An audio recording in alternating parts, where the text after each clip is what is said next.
gjithë profetët e Zotit kanë qenë njerëz të mirë edhe para shpalljes, veçanërisht mas shpalljes, kur ju ka libri shajt, natyrisht janë kanë njerëz të përpikt.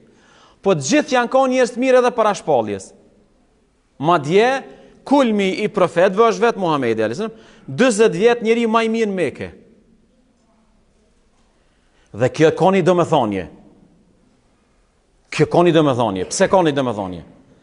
Se apevreni sot është totalisht e qasja e tjetër. Këtë qasja tjetër është sot e shoqënive muslimane. Sot i marrin njerëz më degeneruar, edhe mënohen me ta me prezantu fejen. Jo zotni, feja prezantohet me njerëz kredibil, feja prezantohet me njerëz besueshëm, me njerëz që kanë histori të mirë.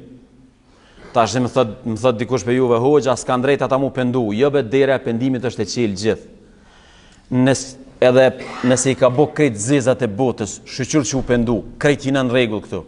Vetëm me mara i primatin tash spjegimit fes, këto është problemi. Sa i ka drejt mu pendu, ka drejt mu këthy në rrugë zotë, dera është e qelë gjithmonë, po tash ai me marë primatin e një predikusit fes, e me kanë modeli shoqënisë muslimane, me gjithë qatë histori të mjerushme, edhe ka qafar degeneruse para fetarizimit ti, menoj që nuk është krejt gjendje rregullt dhe nuk korespondon me historinë e Muhamedit alayhis salam.